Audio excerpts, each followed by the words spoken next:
කුඩාවැල්ල මාවනැල්ල මාර්ගයේ සිදු වූ යතුරුපැදි අනතුරකින් මෙම තරුණයා මිය ගොස් තිබෙනවා. ඔහු නමින් මුතුමාලගේ ආදිත්‍ය නැමැති දකුණු කුඩාවැල්ල පදිංචි තරුණයෙකි.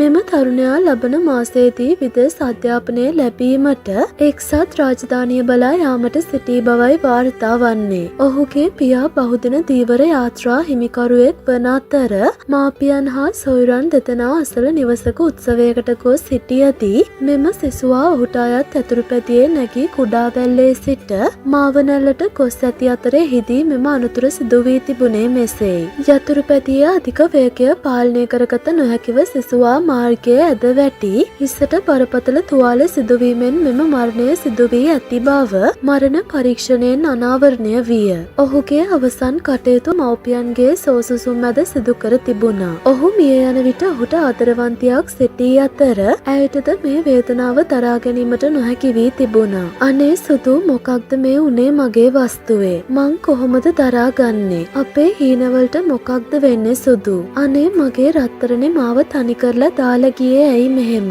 කොච්චර මොන දේ වුණත් ආදරෙන් හිටියනේ අපි දෙන්න. ඇයි මෙහෙම ඔයා මගෙන් උදුර ගත්තේ? අනේ මං මගේ පණටත් වඩා ආදරේ. මට තේරෙන්නේ නැහැ සුදු. මගේ ළඟට එන්න සුදු. අනේ මට බෑ ඔයා නැතුව ඉන්න.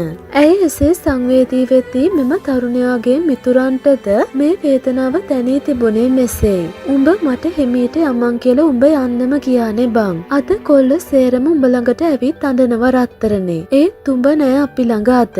අපිට උඹව අමතක වෙන්නේ නෑ ජීවිතේට රත්තරනේ. උඹ මෙහෙම ඉන්න ඕන එකෙක් නෙවෙයි රත්තරනේ. උඹ අපිට නොකියම යන්න ගියා රත්තරනේ. ඉන්න තැනක පරිස්සමෙන් ඉඳපන්. ඒ හිතේ තියෙන වේදනාව කියලා නිම කරන්න බැහැ.